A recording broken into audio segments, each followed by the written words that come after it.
Hello, and welcome to Mapping the College Audition. I'm your host, Charlie Murphy, director of MTCA. That's Musical Theater College Auditions. Check us out at mtca.com. And today we've got Ali Bonino on the pod. For our new listeners, in these artist exploration episodes, we aim to explore the path to success that artists are forging and tease out how their theatrical training has helped them to blaze that trail. And Ali, alongside being an amazing MTCA coach, is a great trailblazing artist in so many ways. And I think we have a really great conversation that I think you will all enjoy. I hope you're all starting off your Aprils wonderfully. This pod is releasing on April Fools, so happy April Fools. Of course, I'm recording this a bit in advance. I know all of you seniors have been eagerly awaiting your results all this time, and now here you are in final decision mode. And fear not, I have been right there with you for these many months. We find out on March 31st, which is yesterday as this releases, but I don't know it yet because I'm recording this in advance. We finally find out the results of our prolonged preschool audition / interview / application journey. My God, what it's been. And as promised, I'm going to write a detailed and hopefully humorous, I believe it will be humorous, blog on my perspectives on the process for all of you to get to enjoy, which will be both a blog and a podcast I will record to you. My plan is to release that episode 2 weeks from now. And assuming all goes smoothly, that's the plan. It should line up well with I'm taking a little family vacation time at the top of April. So I'm going to do my very best to have my travel not mess with our beautiful podcast rotation. We'll see how that goes, but hopefully you're going to get your episodes uninterrupted if I can pull this off, and you will get that delightful preschool audition process blog that I've been promising for so long. We also, I will say, have some exciting, fun, and different episodes that are coming up in the near future with some different themes, some different sort of takes on stuff. I'm really looking forward to all that. I will also say, just as a reminder for all our seniors who are listening, eagerly awaiting, talking about final decisions, if you catch this episode right as it drops, please do make sure you're checking out our 2 webinars this week, those specifically on final decisions and then the idea of waiting on a wait list. That's this Thursday and Friday, April 2nd and 3rd. And for our juniors, we have 2 webinars upcoming this month just for you. That's April 9th and 22nd, where we're going to map out your year a bit and do a bit of deep diving on your school list. Both really important topics for juniors to be thinking about right now and planning what you can accomplish now in your junior year. So much to do in your junior year, if you can believe it, before your senior year even starts. And we'll chat about all that on those webinars. I do think those webinars, for what it's worth, are really great bang for your buck. And if you just plan to attend all of them, or if you can't attend one of them, watch the replay if you miss it. You're not going to regret it as the year progresses. We've gotten that feedback so often from my families of just how much they really appreciated that they took that webinar ride with us. Some of them even said they think the webinars should be mandatory. I don't know how we could possibly make them mandatory for everybody, but they've said, you should make these mandatory. People have to watch this. But we appreciate the sentiment, and I thought I'd pass it on to all you that those webinars are a great bang for your buck. So I would invest in them if you can. And if you're here just for the free content, we also respect that. This podcast, of course, comes to you free. I will say March was our best podcast download month in this podcast's history. So a huge thank you to all of you for making that happen. I don't always stare at those metrics. I don't spend too much time looking at the ups and downs on the graph. To me, it feels like just looking at the stock market. I'm not sure what good it'll do if it goes up or down, really. But I do think it's worth saying that this podcast has really been growing a lot. And I know some of you listen asynchronously, so it's not always the episode that's actually being released that month. I think in March it's a particularly interesting month because we have seniors who are listening back to episodes as they make their final decisions, and then our juniors and our sophomores and our freshmen are listening for the first time and they're beginning to do their school list research. So we get a little dual effect in March. But either way, it is a notable jump in 2026. And so I just want to say thank you to all of you. Maybe all of you are out there telling your friends about the podcast. Maybe you're leaving those sweet ratings and reviews that we beg for every episode. Maybe that's working. Thank you for those. Or maybe just a few of you have this podcast playing on repeat in the background somewhere, and you're just like, I don't know, data farming or whatever people would do when they're listening to podcasts. Whatever it is, it's working, and we appreciate all of it. We're going to try to keep that momentum going to April as best we can. So with that, I say thank you. I appreciate all of you deeply, and I really hope you enjoy this conversation with the great Ali Bonino.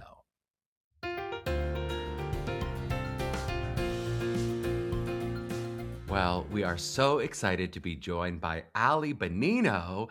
Ali has a BFA from Pace University. She's been in Suffs on Broadway, lots of other awesome regional off-Broadway work, especially with a focus in developing new work, which we're going to chat about, including she just wrapped The Seat of Our Pants, also at the Public Theater.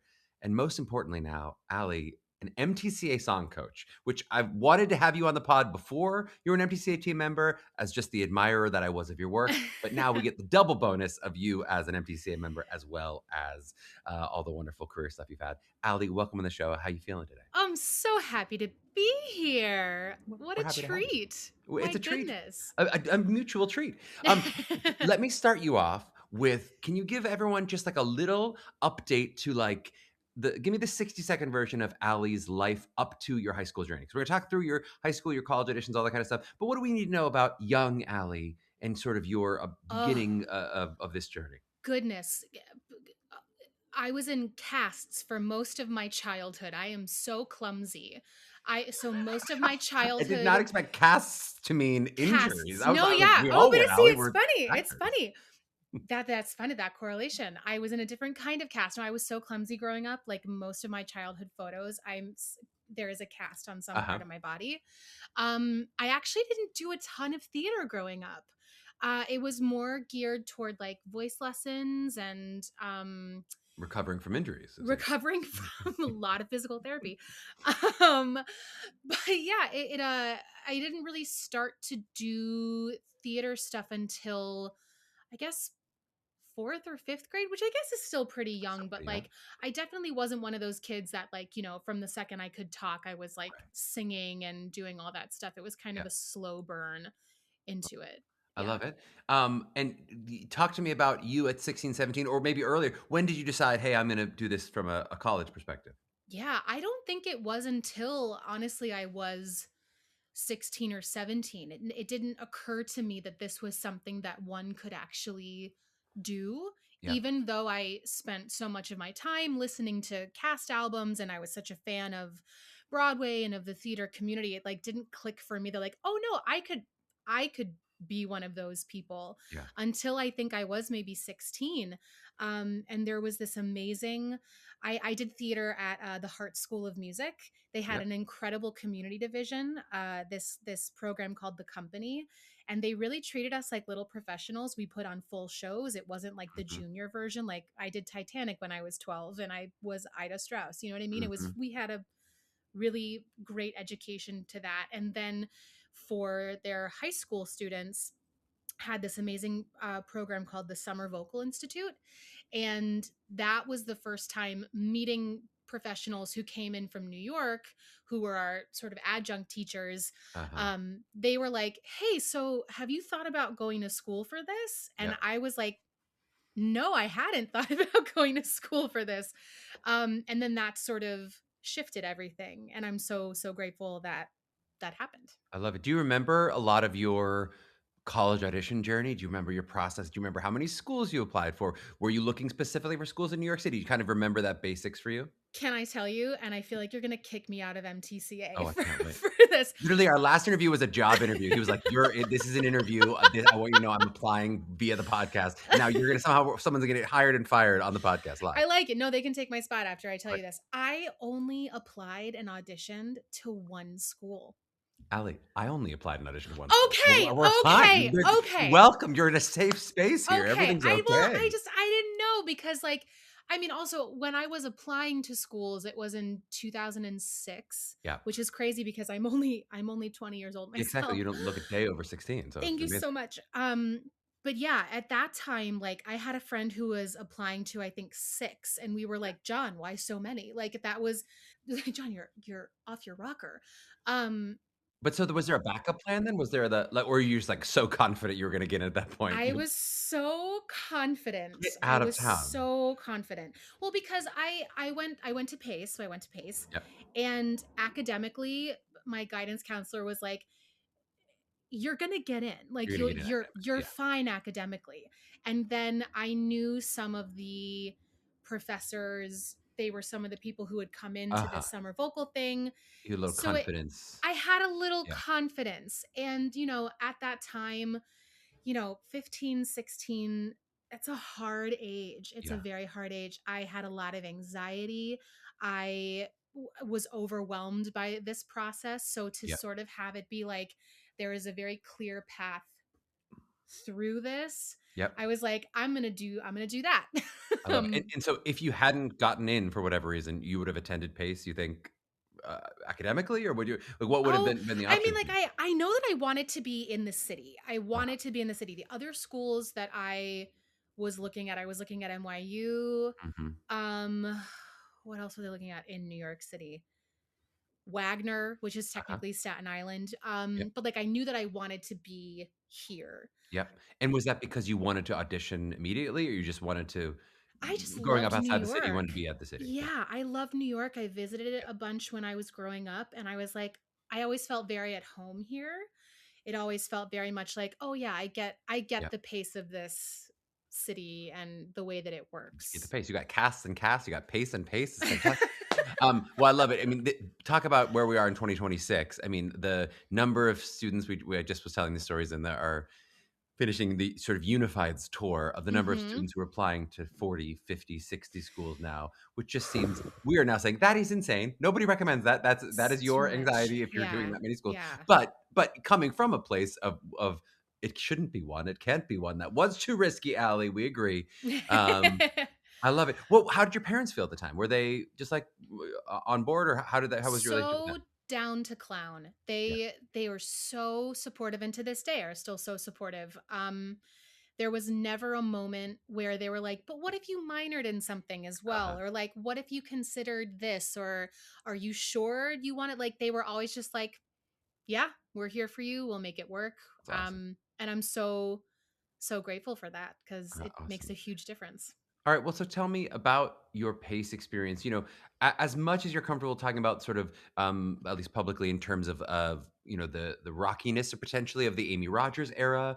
Mm, I just would love to hear the pace university experience that you had, still yeah. pretty early on in the days of pace. If you're talking about 2006. Very early, very Yeah. early. I think the program was for sure under 10 years old. Yep. Um my class specifically, we were the guinea pig class for a lot of different things. Yep.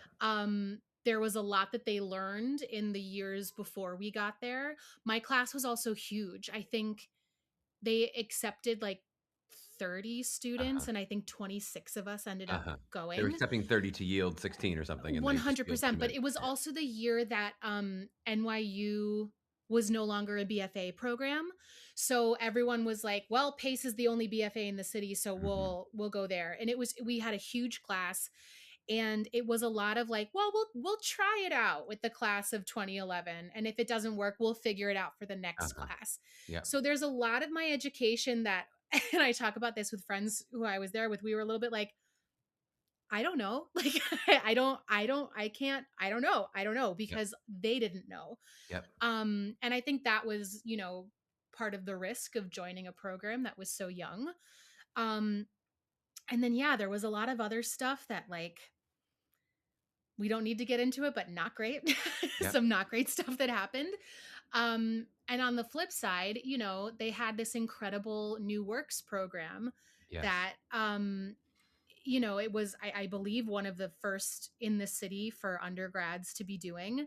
And from those experiences I made connections that to this day I'm still reaping the benefit from. I mean, Shayna Taub, who wrote Suffs, like we were on a train in New Jersey a couple of weeks ago, and she was like, well, like I first saw you when you did Factory Girls at Pace. And I was like, you are Wow. out of your mind. Are you kidding me? Are Yep. you like that? Just I So it's all those little sort of roads that were built that I maybe didn't even realize were being built through this new work program. Yeah. Yeah. That's so Yeah. cool, and I want to talk about the new works a little bit. I mean, I think it's worth noting for our listeners, like, as they hear about, kind of your pace experiences, Hmm. that in some ways it's hard to draw these conclusions because pace is no longer a brand new being created program. Like, Oh you're talking yeah. about a program that's being authored at the time that you are attending, which Yeah. actually is probably more analogous to some other new programs as opposed to directly to pace. So your experience is probably closer to somebody who goes, we had a new program head, we're reimagining this newer program that, there certainly are Yeah. many out there where it's more in that emerging status. Whereas that was the case for Pace early on, Mhm. with case for Pace.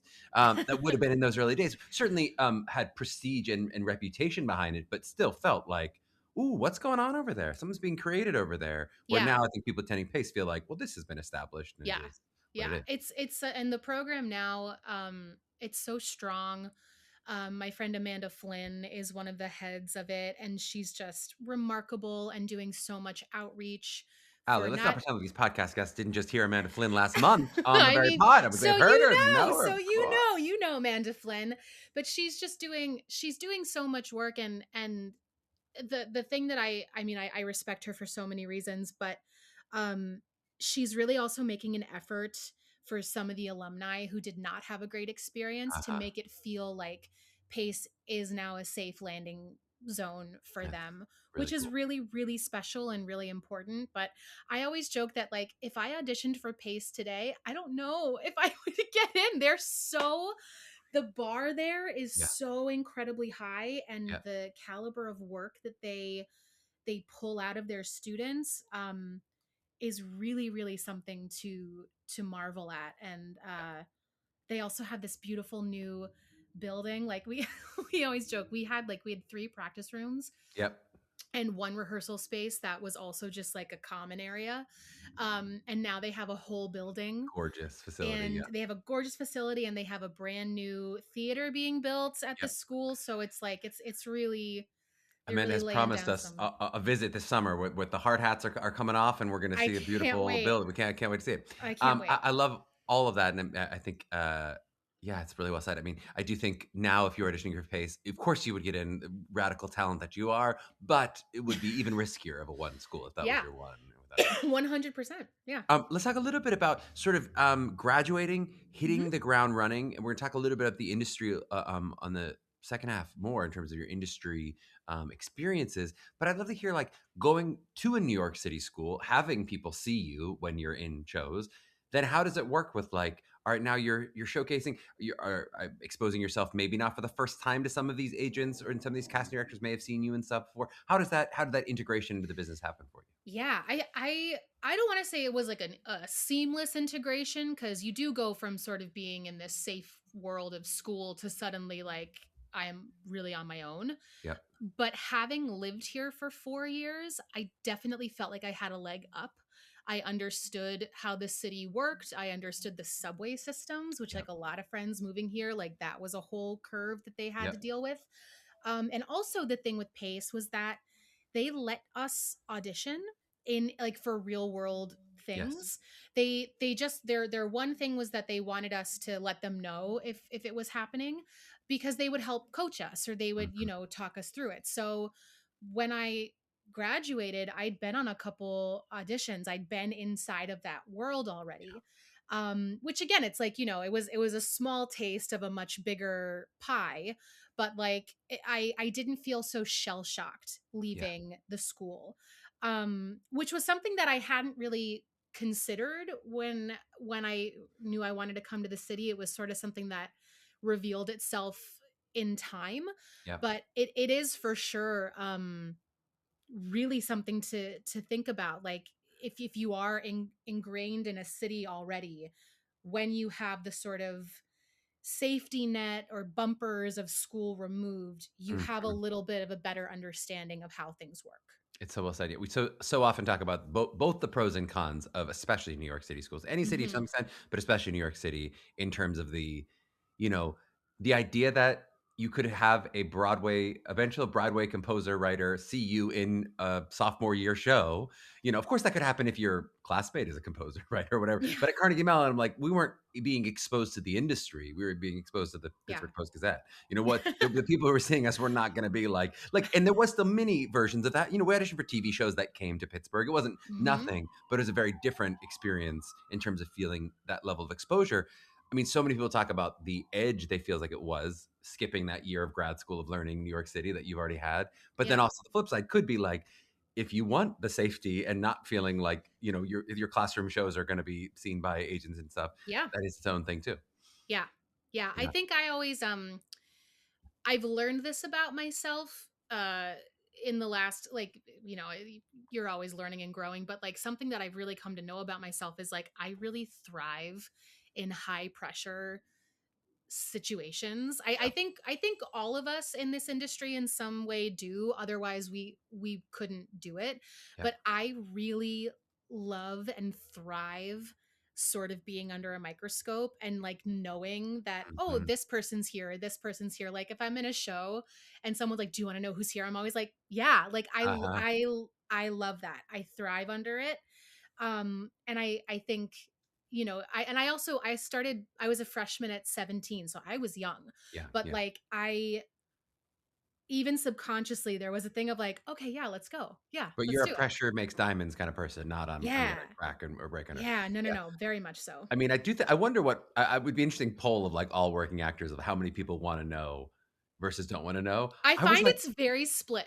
yes. I thought people were kind of kidding when they said they didn't wanna know. I'm like, "But you wanna know if the reviewer's there. You're gonna be nervous, but you wanna know, right?" And then people are like, I'm not messing around. I Like, really don't don't wanna know. tell Like, me. really don't tell me." I was like, "You but for kidding? For real? Like, is this superstition or you really like" You really don't want to know. people And can get that's freaked fine. out. And I respect it. I respect it Yeah. wholeheartedly, but I myself, tell me. Right, I Tell wanna me, know, is tell this a me. championship game? I wanna know. Yeah. Yeah, I want to know. I I'm want to involved. know. Yeah, I I want love to it. know what's at stake. Yeah. Um, Talk to me a little bit about the journey of Suffs to Broadway. I mean, so you Mhm. at that point I had already established, hey, I love new work. I'm doing a lot of new work. Obviously, that is a new show that you're gonna. Were you taking it from the true infancy through the public, through the Broadway? I don't know the whole journey of Suffs in terms Yeah. of. So Tell me about it. I first got an email, I think toward the end of 2017, Uh-huh. where they were like, there's a workshop of this new Shayna Taub piece directed by Lee Silverman, and the public is like one of the producers. And I was like, Yep. check, check, check. Wink, wink. Yep. Um, and this workshop that we did was 2 weeks. There were 9 songs. It was the second time that anything had been worked on. So Uh-huh. there was one time prior to this that was like 5 people, and then this was a little bit more. Um, and I will never forget it. There was a moment when we were doing that version of The Younger at the Gates where everybody who was there, and it was a very small group, but everybody who was there, like we hit this one chord and everybody just sort of like sat back in their chairs. Yeah. And it just like, it's one of those moments I'll think of like on my deathbed that will be in the flash. Mhm. And I was like, oh yeah, there's something here. This is a very special piece.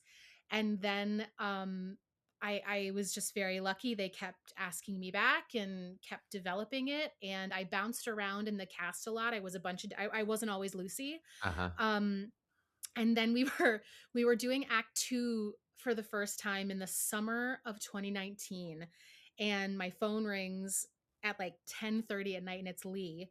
And my initial thought is, oh, she's firing me. I'm getting Oh. fired. I'm getting fired. Like this is what's happening.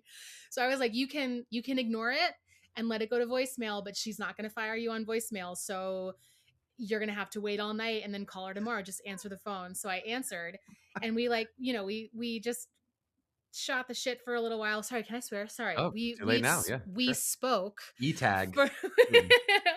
we were just sort of like talking for a while, and then she was like, so this workshop coming up in August, and I was like, yep, Mhm. yep, like bracing for it. Yep. And she was like, we want to try you as Lucy this Mhm. time. And then I did curse, Mhm. which I won't do now, but I was like, are you serious? And she was like, yes, we're serious. We love you, we love working with you, we love having you in this room. If Lucy is not the right fit, we'll find the one that is. So But cool. you're on this ride with us. Yep. And then the pandemic happened. We were supposed to do it at the public in November of 2020, and Uh-huh. everything just sort of got sidetracked.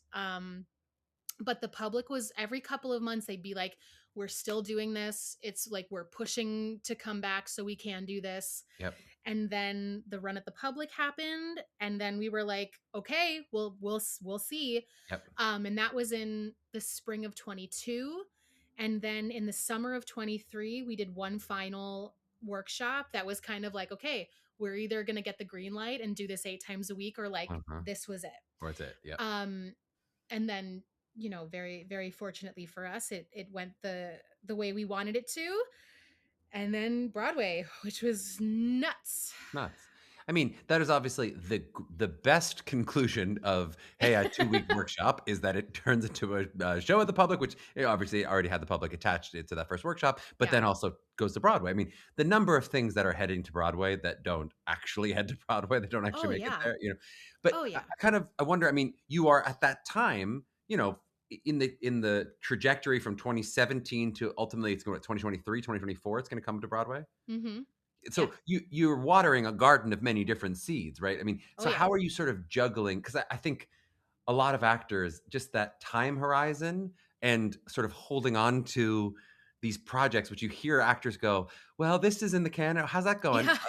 Maybe, it's a maybe," but you got to like do other stuff. You can't just like hold out Yeah. for that all the time. So I Yeah. guess how does that time horizon work with all the other new work you're developing and all the other things you've got going in your life? I have to say there was some sort of like beautiful cosmic congruence that happened during that time where like whenever there was something happening with Suffs, there was nothing else going on. Oh, you And then love. like it would like the Suffs development would end and then there would be this opportunity here. So Mhm. I was very, very lucky. There was never a sort of like conflict of interest Uh-huh.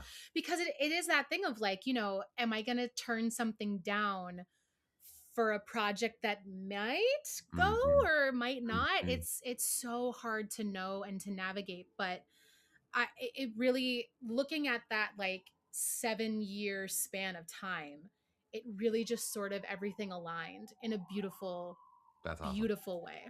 Yeah, I mean, that's awesome, and I think not always the case for actors where it's like Totally. especially because often the financial, payoff is not until the end, What do really, you right? mean? What do you mean? What do you mean? Really, I mean, I think now, of course, I see this from the perspective of a parent as we look at things. We're like, okay, does it make sense to go out of town to do this thing? And which you Yeah. also lucky in this case, they didn't have to do an out of town travel. Not that it's not wonderful to do these out of town things Yeah. too, but to be like, I this is now my fourth iteration with it, and I don't want to lose my momentum with it, but I would Yeah. do it if it comes back to Broadway. But am I going to do a fourth run of it and a fourth development thing? Yeah. Or those kind of things are really tough decisions. Yeah. That, yeah, It's like it's weighing that sort of cost benefit analysis, and it's all with just so many unknowable variables, which yeah, is such a part of what we do. We live in this sort of beautiful chaotic world of hypotheticals, yeah, and there is an element where you just sort of have to go with it yeah, to a point, and then if it starts to feel like I need some sort of stability, obviously then you make that choice for yourself. But yeah. it's so crazy. My mom though was always like, I have a good feeling about Suffs. I just have a good Hmm. feeling about it. I think I just have a good feeling. And Mom knew what she was talking about. she wasn't wrong. She I wasn't mean, there wrong. there was also, like, in this specific project, there was always momentum and the idea of also, like, well, Hamilton had happened, and so it felt like we're not that different of a world from that, both in terms Yeah. of the trajectory from the public to Broadway, but then also, like, subject matter-wise, like, it felt like the ground was laid that I mean, I remember hearing about the first development and being like, "Oh, that's cool, that'll come." Like, Yeah. even from the outside, you're like, "That has a really good chance," but of course you Well, never. yeah, and I mean, Shayna is a genius with a capital G, and I Yeah, don't throw that word around lightly, but like there was no way. yeah, There was no way that it yeah. wasn't going to, and Even a I'm just pandemic couldn't stop it. But forever well, talk to me grateful. a little bit about so many of our students and young actors in general will say like, the thing I want more than anything is to maybe like originate a role in a new show on Broadway. Which there you go, this one you've done. But even just that idea of new work or developing new work, you hear that all the time as something that people go, I'm really interested in that. Yeah. How do you succeed, or how did you sort of make that such a part of your career? Many people have that intention. How do you feel like, hey, I was able to make these connections and be connected in the right ways to actually make this happen. Yeah. I think it was the time that I found myself in that sort of like mid to late aughts. There was so much happening in the world of new works. Hmm. One of my darling friends, Shakina Nafak, had this incredible landing pad called the Musical Theater Factory. Also a Um, podcast guest, Shakina was. Yes, Hell yeah. love her so much. And that was just this sort of like revolving door of like performers coming Yeah. in and shows getting workshopped and developed and meeting people. And also the NYU graduate musical theater Yeah. writing program was unbelievable. unbelievable. It was such an incredible resource. And I don't think it exists in the same capacity anymore. They do it, but it's like very small groups Hmm. and it's not in front of the whole class anymore. It used to be you had 4 days to learn 90, I think 90, 75 or 90 minutes of this composing team's project, which was their Hmm. thesis, but it was a show. You had 4 days to do it. And then you would perform it in music stands in a row just in front of the other students. Hmm. So it was like you were performing for other composing teams. And Yep. there was one year where I think I did 7 of them Uh-huh. because it was like somebody watching the one the year before remembered me. And then like from that, I have composer friends now who I can trace back to that moment. Yep. It's just it was such an incredible time for new work, and I unfortunately think that the pandemic really changed a lot Uh-huh. of that.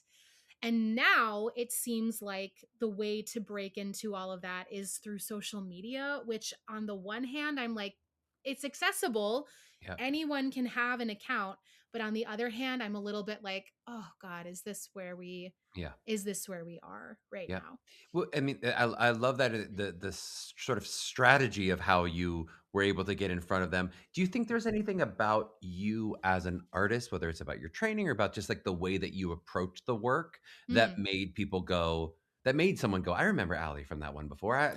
You're great to work on new work. Or was there something skill set wise you think you were bringing that made people go, I want to keep using you in this piece? Yeah, I think I learn material very quickly, Hmm. which is huge in the world of new works. It's kind of like being thrown in the deep end with ankle weights on. You have to figure out a way to stay above water while Uh-huh. making it look like you're not drowning. Uh-huh. And if you can do that successfully, people latch onto you. And when you say you Um learn quickly, do you mean like musically you learn very quickly or like, musically I yeah. learned musically, yes, and also like I I'm not afraid to like make a choice, Uh-huh. which sounds like the obvious thing, but uh, I have found that sometimes when you are in these sort of high pressure situations, you're sort of like um your filter turns on and you're like, well, I don't want to look stupid. I don't want to Right. look stupid. So then you don't make any choice and then Yes. you're just saying the words. Yes. And then you have a clown like me who's like, well, I'm just going to try something. And if Yep. it doesn't work, we'll try something else. Yep. But it's like that sort of eagerness and I guess fearlessness to be like, I'm okay to make a choice and see if it doesn't work out because Yep. then it might lead to the one that does work out.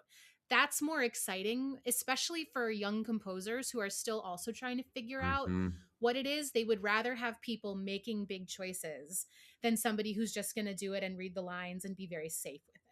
I think that is such good advice, and it's something we've had a couple of those NYU grad writers on the pod, talking about collaboration, talking about this idea, Hmm. and like, there's something to you. Of course, you can't be so held back that you're like, well, it's your piece. I want you to have it be what it is Yeah, going to be. exactly. There is the flip side, though, of course, where it's like, hey, no matter what I'm going to do, Charlie shtick or whatever, that like, where then you're not going to Exactly. see the writing through it. So it's like, how do you make that choice that is also somehow you're obviously bringing a sensitivity to what is going on with the writer that this inspired this choice for me. And if it's wrong, it's wrong. But 100%. 100%. There is such a fine line. And listen, I've been in the room when sometimes people have tried to be like, I'm doing this and it's going to be that. And it doesn't work. Like right. I always say theater is such a team sport. We all have to be playing on the same team with the same end goal in Yes. mind. And like, on any team, you might have someone who's a captain, you might have someone who's, an assist, but like you all have to be moving and working with the same end goal in mind.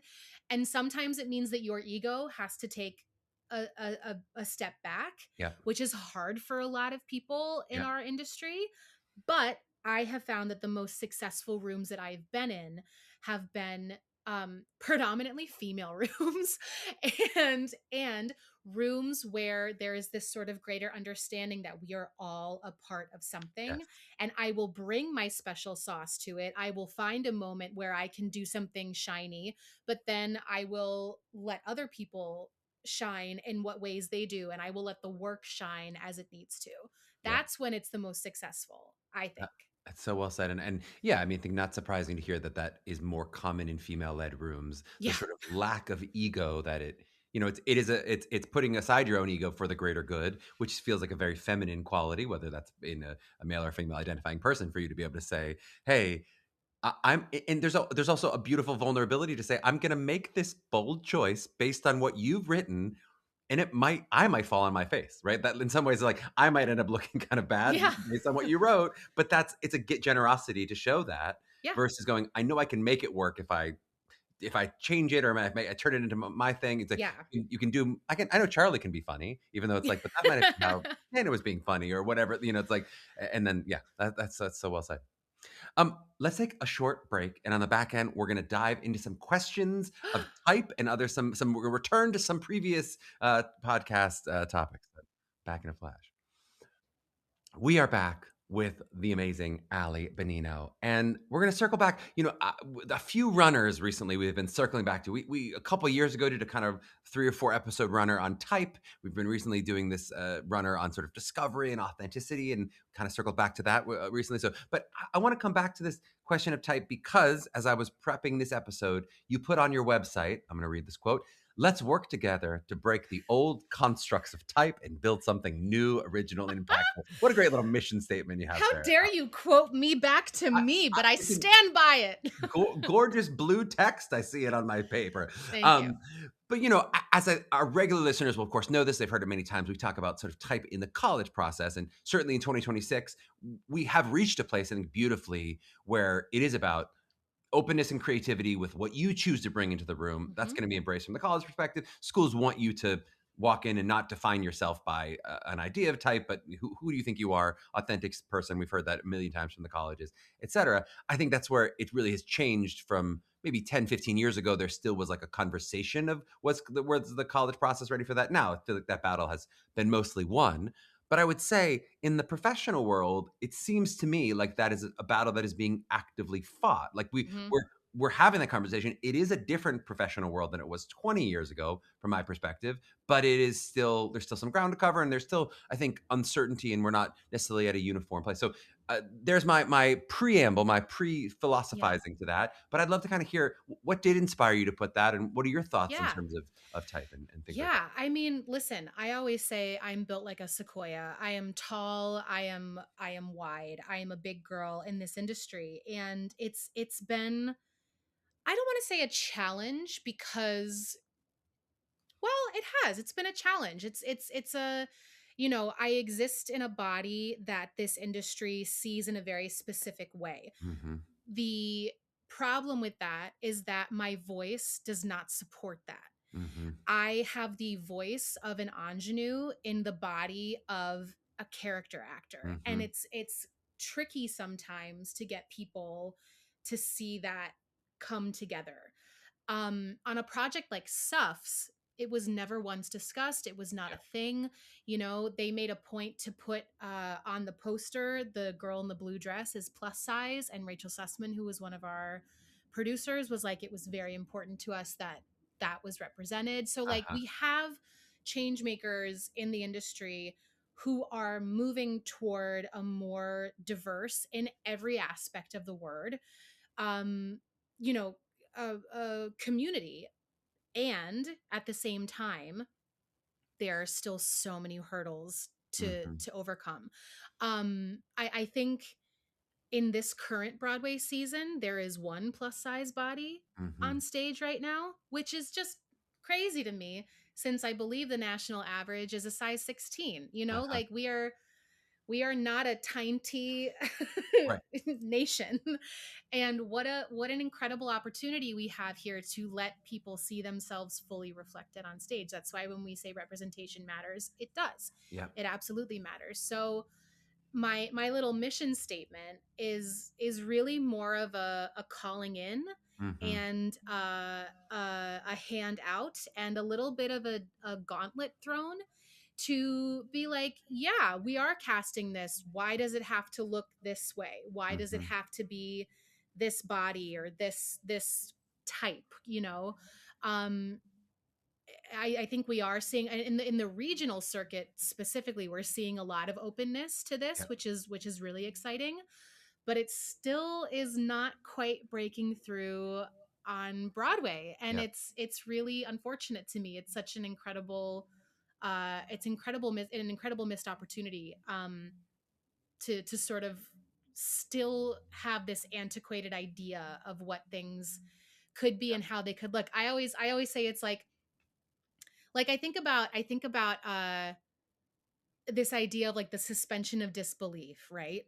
Like we as an audience are completely on board with the fact that everybody up on that stage at some point is going to sing and dance at the drop of a hat. We're okay with that. That's 100% fine. Yeah. But the idea of a plus size person leading in an ingenue role, or a person Mhm. of color leading in a leading man or a leading woman role, like that's too much. That's where Mhm. the suspension gets blown away, and it's like we can't do it. And I don't think that audiences feel that way. I think they are hungry to see themselves represented, and Yeah. now we as a community just have a real opportunity again to show them that, and I'm excited for the day when that happens on a Uh, more broad scale. Beautifully said. And it's interesting. So, and from the Suffs casting perspective, it's one of the things I absolutely loved watching Suffs was like just seeing like a range of bodies on stage. And it seemed to me now, you of course know the show much more intimately than I do, but it seemed to me that was not particularly a plot point of the show, right? There's nothing about the show that, which I was like, that's just so lovely. Like it's just like we're seeing a range of bodies, and you could have put any of the bodies in any of the parts to some extent. It seemed like that was a conscious casting choice for diversity, not just for anybody can play the role, but Yeah. we want that and diversity of And size. that's when it works at its best, right? When you just have somebody inhabiting a character on Yeah, stage and it's not mentioned or talked about or explained or justified. It's just right, people. Because in our daily lives, that's what we are, you right. know, that's who we are. Yeah, of course. Um As a fellow Sequoia, I never felt like, oh, I'm falling in love as a fat person at this moment. I was just like, I'm just someone falling in love. Like I'm just That's having what my I life mean. experience, and It's like it yeah, you know, I've been married 10 years now. I have the love of my life, and it wasn't in spite of the fact that my right, thighs are thick. You know what I yeah. mean? It's like, no, like I just live my life. This is it. This is it. So, yeah. It's so interesting, and I wonder, and we've had many conversations trying to come up with like a unifying theory of casting, which of course is impossible to get to all the different situations, all the different. But I wonder how, if you feel like you view weight differently than, obviously there are differences when you talk about a spectrum of weight versus gender and race, which of course then have their own spectrums. Mhm. Nothing's binary in the world, but certainly with weight, not only are you not necessarily like a binary fat or skinny person. I'm somebody who I've been perceived in the industry with a six pack at one point and very overweight. Like all of those Yeah. things have existed for me. I guess I kind of like wonder like how we should or how we might think about casting, especially with you being in some of these newer rooms. This feels like we're on the precipice of like understanding this a little bit differently than we did certainly 15, 20 years ago. But it is complicated in the same ways that in different ways, but in similar ways to race and gender, that like sometimes it is a plot point. If you're doing Dogfight, it is a plot point versus if you're doing Suffs, it's not. And so how might you think about casting differently when you are quote unquote casting a plus size role versus casting somebody who is plus size, or again, when I talk about a spectrum, Yeah. somewhat plus size, or some, it's like not, it's not like you're either, well, we have to cast a fat person like a black or a white person. I kind of wonder, how do you think about size in that question? My metric for this is if it's not mentioned in the script specifically, it shouldn't matter. Uh-huh. It shouldn't matter. Like if you're playing, maybe with the caveat that like if you're playing a person that actually existed in real life, like I get called in for Carol King all the time because I do a fantastic Carol King, Mhm. but no other part of me is giving Carol King. And in that respect, I'm like, I buy that. Carol King looks the way that Carol King looks. Now I'm personally waiting for someone to write the Mama Cass musical, and then we can really just go all in for that. Yeah. But you know what I mean? It's like, unless it is specifically mentioned in the script, if it's a plot point or you are basing it off of a real person, Mhm. it shouldn't matter, Yeah, I mean, it's I interesting think. in a world where even the other sort of side of it that you're talking about of like vocal type or whatever is its own sort of box, its own sort of musical theater seems to have a more natural boxes that it wants to put people into based on. I think it's really a little bit of laziness. I Uh-huh. think it's a little bit of laziness. I think it's a little bit of going off of how things have always been and being like, well, there is a box for this, so Yeah. I know what to do with this box. And yet, time and time again, the most exciting work that we've seen is when those boxes get completely Yes. deconstructed. Yeah. The work that I think about the Oklahoma revival a lot. I'm like, that is fantastic. They Mhm. took the box of this standard, like iconic golden age musical, and they tore it apart. Mhm. And they didn't even build a new box. I don't even know what shape that container is in. But like it's work like that that creates such a visceral reaction is when we actively make a choice to do something different and new and exciting. Mm. Yeah, And I want more of I that. love the phrase "and didn't build a new box" because I feel like, yeah, when we, Hamilton was at its time revolutionary, and then it's sort of like, as it gets reproduced, it's like it is creating new boxes. And oh, you're so right for this new part that's been created. I Mhm. even see it in sort of regional theater and certainly like community theater productions, even like youth theater productions. You see Mhm. people get very excited of like, oh my God, she's perfect for this or whatever. And Yeah. even in the she's perfect for, there is a it's like what is being satisfied in that human experience is the placing of somebody in a box of going, "You're Yeah. just It's a like very it's a very human thing though. Like our brains love patterns. Our Mhm. brain loves to be able to categorize things. And also we get really excited when we see something different than Uh-huh. the pattern. Yeah. So it's like how do we marry those two things? Yeah. How do we have the boxes but also make room for the dismantling of some of those boxes to build something new? Hell yeah. I love that. Okay, let's talk about teaching a little bit.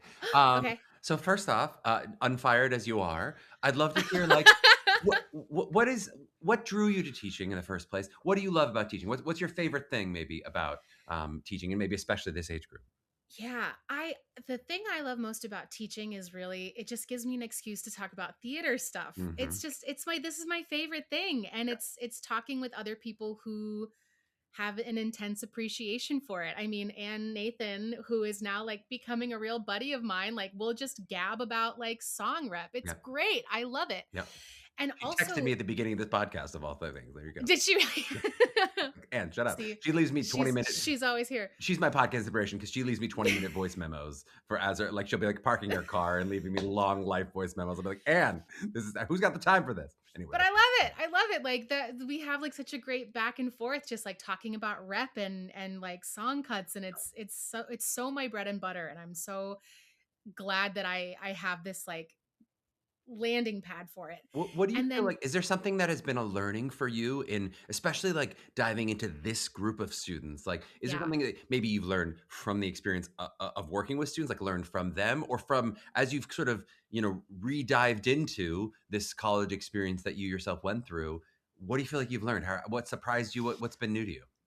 Oh yeah. I think the thing that I'm learning is the intensity around this is so much stronger Mm, than when I was going through this process. mhm, And it's beautiful because these kids have such an incredible work ethic, mhm, and on top of doing MTCA, they're also doing their school shows. A lot of them are doing competitions, they're mhm. volunteering, they have jobs. Like I have such an immense respect for this age group and the capacity that they are able to take things on with.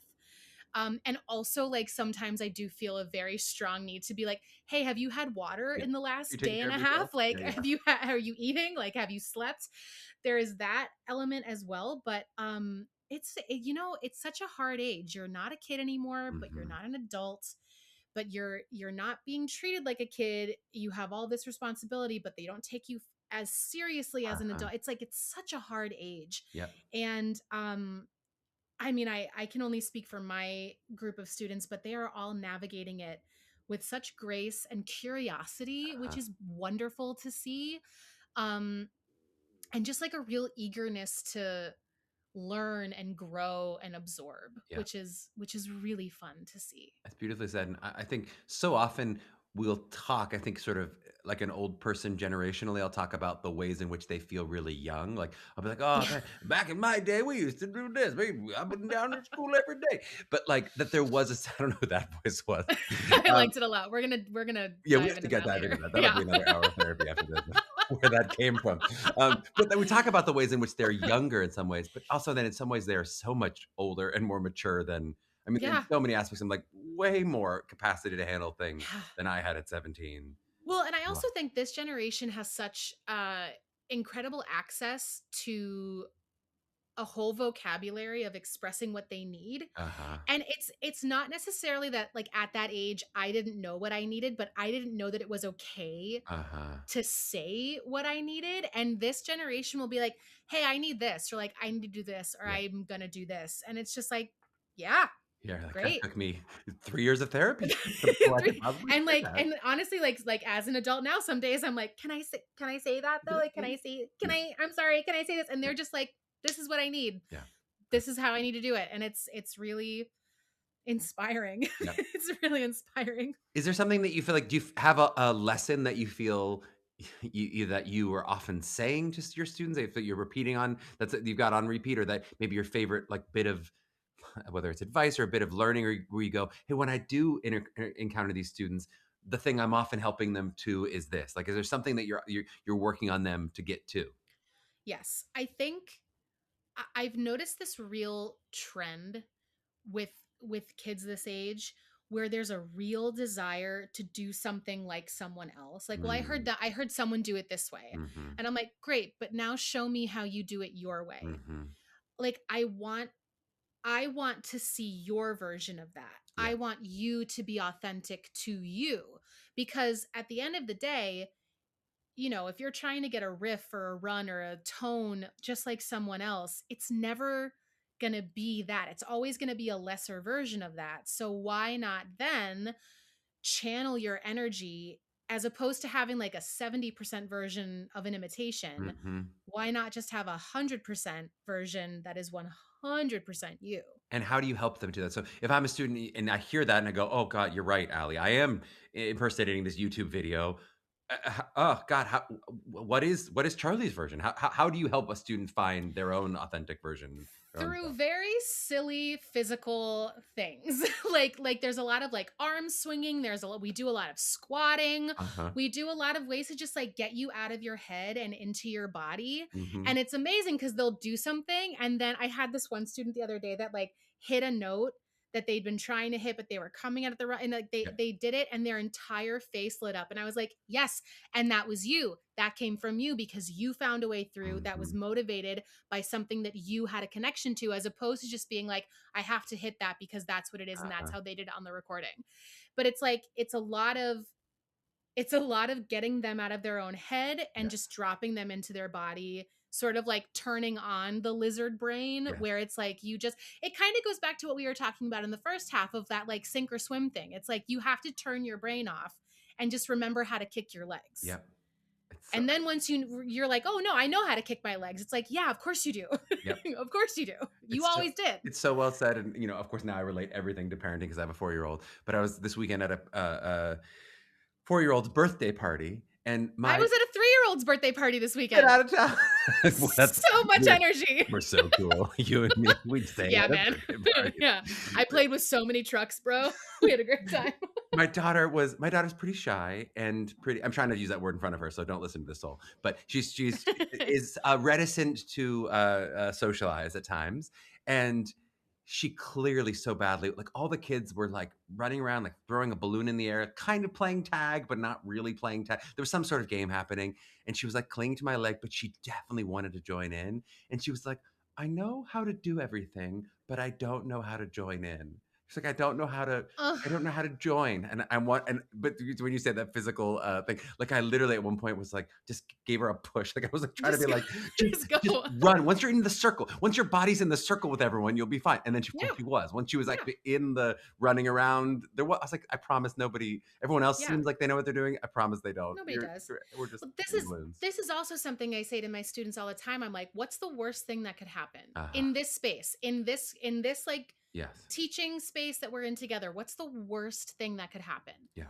Like literally tell me. And they're like, well, I could crack. And I'm like, okay. Okay. And then what happens? Yeah. And We then you figure die, out and then it's we and then you die and yeah, then you never work in this industry. yeah, But it's like it's I work a lot with like minimizing this sort of doom spiral yeah, of like it has to be perfect, yes, which again I think is such a byproduct of the instant gratification social media world that we live in, where we only ever see like 30-second right. completely Most tailor-made, perfect. edited, Yeah, glossed over clips, and it's like that's not reality, yeah, and that's not what makes theater special. Theater is live. yeah. Well, and People going back love to what you said seeing about new yeah, work, it's like the vulnerability to try a risk and to make a yeah, choice, and it could be bad, but that in some ways I'm like, but that is how new stuff gets developed. If you're yeah, applying to new works via social media, perfect stuff. Go, well, I haven't really met you, and I don't know what you're like as an actor. Really, yeah, I know your most yeah, perfect shall act. So, yeah. yeah.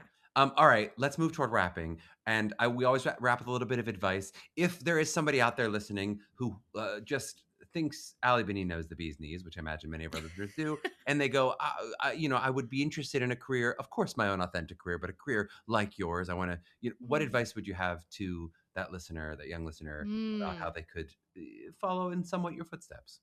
Oh my gosh, what a question. We try to end with the big ones, Oh wow. I mean, I think okay, I think especially if you are someone, perhaps you are a wee baby sequoia, a Hmm. sapling sequoia yourself. Um there is no one path through. Hmm. There is no one right way to do this. Um and releasing this idea that like I have to do it the way that that person over there did it or that person over there.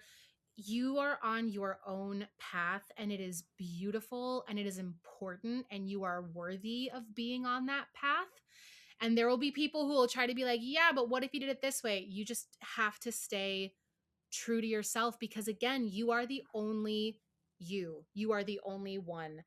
And if you tried to walk down someone else's path, it's never going to feel as right and as authentic as if you just went bushwhacking and made your own path for yourself. I love it. We're bushwhacking into the sequoias. The sequoias on the path, and the path full of trees. Some are thicker and thinner trees. Yes. We love it. Join us in the redwoods. It's beautiful up here. I love it, Ali. Thank you so much for the time today. It Of was so fun to chat. course.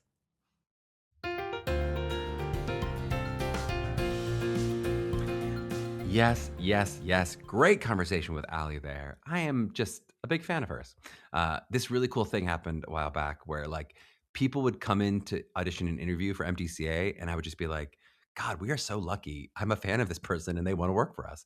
And that is true of so many of the coaches we bring on these days. Ali is just like no exception to that rule.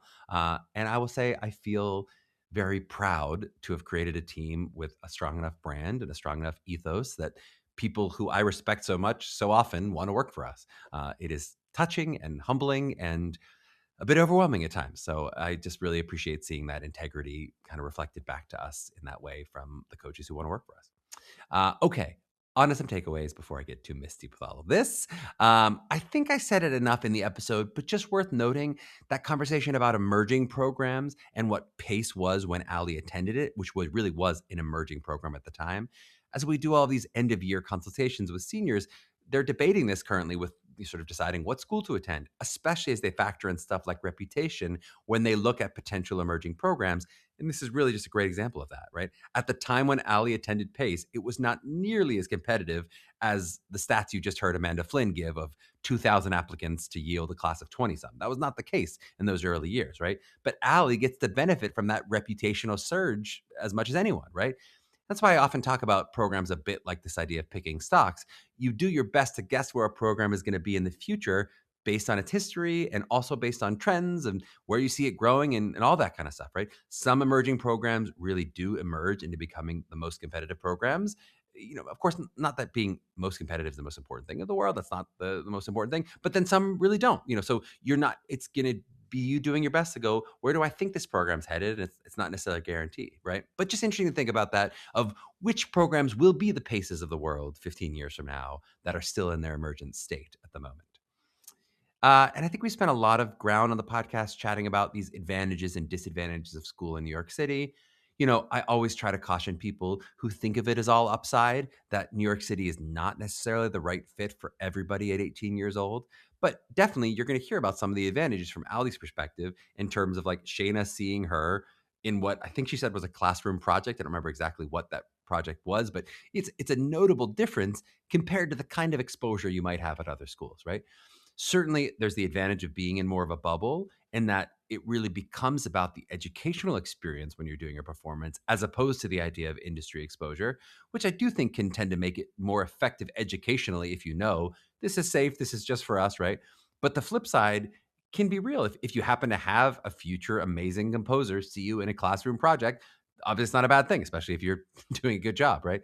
But I do think it's probably worth noting, and we've chatted about this before, that any school that you're at, you're going to have exposure to future collaborators, right? You might not literally have the Shayna Taubes of the world, right? But you're going to have these future collaborators who are your fellow schoolmates who are then going to enter the industry with you and want to work with you, right? Just like in that conversation of like, what are the paces of the world going to be 15 years from now as they emerge? It's like, what are the Shayna Taubes of the world going to be 15 years from now, right? If you go into school in New York City, you might literally meet her or you might meet Ryan Scott Oliver at Pace or whatever it might be, right? But if you go to school in Cincinnati, you might just be meeting the future version of that person. Like I went to school with Joshua Harmon. He was 1 year behind me in school as a playwright. Before then, he goes on and authors a whole bunch of Broadway shows and casts a lot of CMU alumni. Not me, of course, it's fine. But we've also had the Dan Weschlers of the world from Pigpen on, where like literally all of those classmates formed a theater company themselves, which then gave them amazing Broadway and professional opportunities that they created for themselves with their own schoolmates. So it's not one thing. When you talk about the industry, it's not like there's this monolith of like the industry sees you, right? I will say the industry in general is made up of individual human beings who you then meet and are exposed to with very limited exceptions. Of course, there are things like viral moments or whatever where it feels like you're really hitting the industry at one time, right? But in general, the idea of like exposure at an early age, you are certainly going to get more of that if you're going to school in New York City than you're going to get if you're going to school somewhere else, right? With all of the positives and negatives associated with that. And last but not least, I just want to talk a little bit about that conversation surrounding fear. I really liked Ali asking that question of like, what's the worst thing that can happen here? I used to do that like with my students a lot. I would do like visualization, both like this idea of it's helpful, I think, to visualize what an incredibly successful audition would look like. Like, what's the dream scenario? And then also kind of visualize absolutely everything you can imagine going wrong and realizing you're going to be okay in both situations. You're actually going to walk out of that room pretty much the same person in both of those potential situations, right? I think some of this, the stakes can feel so high. And I'm not going to pretend the stakes aren't there, but they feel even higher because we put all this extra stuff on top of the audition itself. I understand if you've worked a school into your dream school and then you've put the school on a pedestal, that's its own kind of problem, which we'll talk about. But sometimes students will do that to themselves, even in lower stakes auditions. To Ali's point, sometimes it'll be in a coaching scenario where it's just me and a student, or it's a mock audition where we know there's no acceptances or rejections happening that day. But it'll be these like self imposed stakes that are going to get in the way and add all this stuff on top of it, right? They'll have this idea of like, if I don't do well today, that means I'm a failure. Or if I don't get amazing feedback on this song, that means I'm a bad singer, or whatever it is they've done to themselves. And it's just supremely unhelpful. And you don't always even realize that those are the stakes that you're creating, right? And I think it's nice to start when you talk about a coaching or talk about a low stakes mock scenario. I think it's helpful just to like name those stakes, name what is happening, and then you can start to unravel some of those added stakes that you added on top where we go, wait a second, that's not happening today. That's actually not what's happening, right? And then you can try to drill down to what the stakes actually are for you, right? That'll help you realize, you know, there are actual stakes when you're auditioning for a big school, which of course you can also dissipate the stakes if they get too high with the idea of like a dream school is not necessarily the reality. Often you're making up that pedestal, right? And then as you go about your process, of course, you're going to discover so much more that you don't know about schools alongside the schools that you thought you're going to love. Sometimes you think you're going to love a school and you do. It's not that everything is wrong, but you're going to learn so much more. So this idea of this one dream school, often you can dissipate that for yourself. And also, as you go deeper into the process, you're going to realize that the thing that's preventing a good audition there isn't so much this thing as like, I bombed this audition as like a singular moment going wrong. There can absolutely be an instance where like something goes wrong in an audition, but I would say if you've prepared yourself and put yourself in the right headspace, most of those individual mistakes that can happen in an audition actually become opportunities.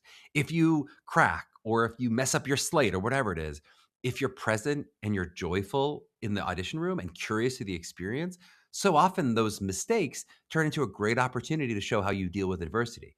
We've had lots of great stories, of course, about exactly this on the pod before, but it's really true. Showing you're alive in the room and not robotic can end up paying off more than having your audition go perfectly according to plan, right? And of course, that's not to say that the goal is to mess something up. Of course, that's not what we're trying to do. But just to note that when an audition feels like a bomb, it's usually because there was part of the preparation that went awry and you weren't able to be alive and present in that way, more than just like something went wrong and that's what ruined it, right? Of course, that's not universal. If things can go wrong, it could be you prepare yourself in all the right ways and there's just this weird, unexplainable energy in the room or something you can't control that totally throws it off, right? But what we can control is what we bring into the room. And if we're bringing in that fear-based version of ourselves, which is saying, hey, Charlie, don't mess up, or don't embarrass yourself in there, or even worse, something like, don't lose your one chance to be a success by blowing this audition for yourself, then you're adding those stakes and just making this process so much harder for yourself than it has to be. And the reason of that whole monologue is to Ali's point of what you're saying, which is, what are you really afraid of? Can we get to the root of what I'm actually afraid of is going to happen? How much of my decision making in life, but especially when we talk about in the audition rooms, is based on fear? Now, whether that fear is fear of failure, fear of not being enough, fear of disappointing my parents, fear of not getting into school, and I don't know what happens to you if you don't get into school. Sometimes it's fear of really being seen, to actually be seen as myself and what that would be like, right? Whatever it is for you. But as you identify that fear, then hopefully you can release some of those things and actually have the appropriate stakes for an audition. Because an audition should have stakes. You don't want to not care at all. Stakes are good, right? But if the stakes are, maybe I'll get into the school and maybe I won't, the fear is right next to the possibility and excitement. Those are appropriate stakes, right?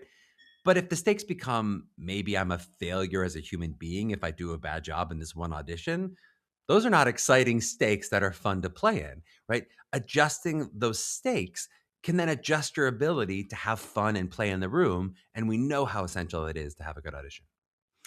Okay, let's wrap there on another episode of Mapping the College Audition, produced by Kelly Prendergast with social media work by Jordan Rice.